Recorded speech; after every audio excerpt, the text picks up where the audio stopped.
cuvântul în limba germană. La fel de mult de așteptat. L-așteptăm pe moșul cu prăjiturele. Da, l-așteptăm pe moșul cu prăjiturele. Trebuie să cântăm tare, să pregătim prăjitura. Să ne audă moșul că noi facem prăjituri aici. Da? Ca să vină moșul repede, repede la noi. Backe, backe, Kuchen, der Bäcker hat gerufen. Wer will guten Kuchen backen, der muss haben 7 Sachen. Eier und Schmalz, Zucker und Salz, Milch und Mehl, Safran macht den Kuchen hell. Schieb, schieb ihn auf den Rhein. Backe, backe, Kuchen, der Bäcker hat gerufen. Wer will guten Kuchen backen, der muss haben 7 Sachen. Eier und Schmalz, Zucker und Salz, Milch und Mehl, Safran macht den Kuchen hell. Schieb, schieb ihn auf den Rhein.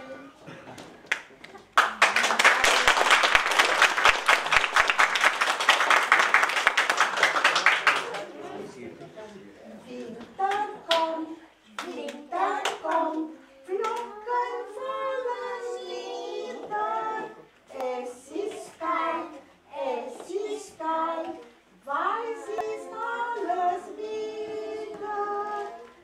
Falle, falle, weißer Schnee, kalter Schnee, kalter Schnee. Falle, falle, weißer Schnee, und wir freuen uns alle.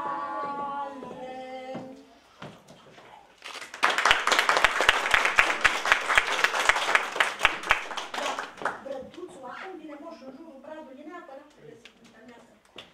O Tannenbaum, o Tannenbaum, wie toll sind deine Blätter. Du grüßt nie nur zur Sommerzeit, nein, auch im Winter, wenn es schneit. O Tannenbaum,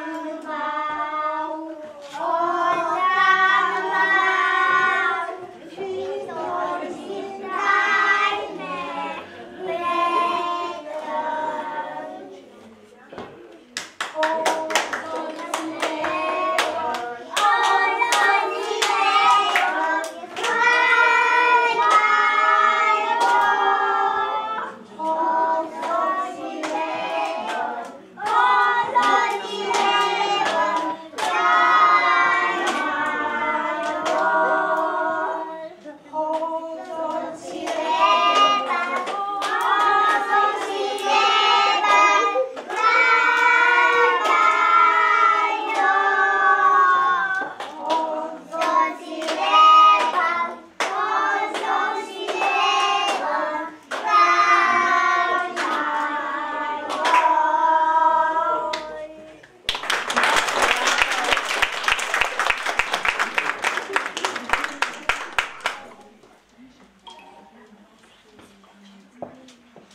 O să rugăm părinții să cânte împreună cu noi un colind ca să sărbătorim în felul acesta nașterea Domnului Iisus Hristos.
Cine mă ajută și pe mine? Hai, moșule, hai! Oh!